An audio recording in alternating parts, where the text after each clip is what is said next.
भादों का घी एक सर्वश्रेष्ठ टॉनिक। जी हाँ, शास्त्रों में भादों अर्थात भाद्रपद मास का घी सर्वश्रेष्ठ कहा गया है। आइए जानते हैं कैसे। भादों मास में धामन, सेवण, गंठिया, मुरट, लंप आदि घास, जो कि असल में औषधि समान वनस्पतियां हैं, इन दिनों पककर लहलहाने लगती हैं।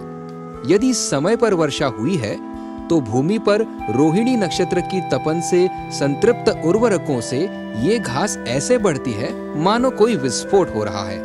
इन जड़ी बूटियों पर जब 2 शुक्ल पक्ष गुजर जाते हैं तो चंद्रमा का अमृत इनमें समा जाता है। आश्चर्यजनक रूप से इनकी गुणवत्ता बहुत बढ़ जाती है। गायें जब इन्हें चरकर रात भर जुगाली करती हैं और अमृत रस को अपने दुग्ध में परिवर्तित करती हैं, तो ये दूध भी अत्यंत गुणकारी होता है।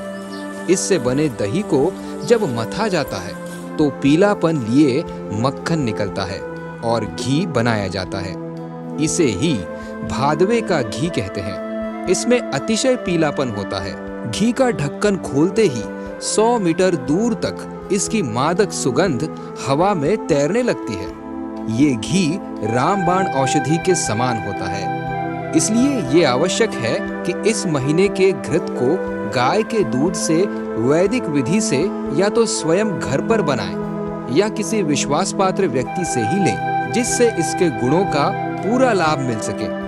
भादों का घी यदि ज्यादा मात्रा में मिले तो खा लो, कम हो तो नाक में चुपड़ लो, हाथों में लगा है तो चेहरे पर मल दो अथवा बालों में लगा लो। दूध में डालकर भी पी सकते हैं। सब्जी या चूरमे के साथ जीम लो। बुजुर्ग है तो घुटनों और तलुओं पर मालिश कर लो। इसमें अलग से कुछ भी मिलाने की जरूरत नहीं है।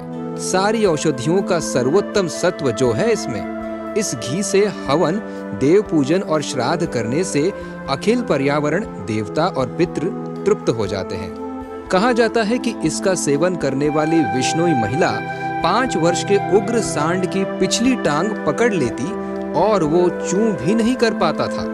एक प्रत्यक्ष घटना के अनुसार भादों का घी सेवन करने वाले एक व्यक्ति ने 1 रुपए के सिक्के को मात्र उंगली और अंगूठे से मोड़कर दोहरा कर दिया था। इसमें स्वर्ण क्षार की मात्रा इतनी अधिक होती है कि एक कहावत के अनुसार इस घी को खाकर लड़ने वाले बकरों के सर कटने पर भी धड़ लड़ते रहते थे। आधुनिक विज्ञान तो घी को वसा के रूप में परिभाषित करता है। उसे भैंस का घी, वनस्पति घी, डालडा और चर्बी में भी अंतर नहीं पता। जबकि पारखी लोग तो ये तक पता कर देते थे कि ये फलानी गाय का घी है। जो इस अमृत का उपभोग कर रहे हैं वे निश्चित ही भाग्यशाली हैं। यदि भादवे का घी नहीं मिले तो गोमूत्र सेवन करें, वो भी गुणकारी है। वही गायें, वही भादवा और वही घास आज भी है। इस महान रहस्य को जानते हुए भी यदि ये व्यवस्था भंग हो गई तो किसे दोष दें? तो इस व्यवस्था को किसी रूप में पुनः स्थापित करें एवं वर्ष में एक बार आने वाले अवसर का लाभ अवश्य उठाएं।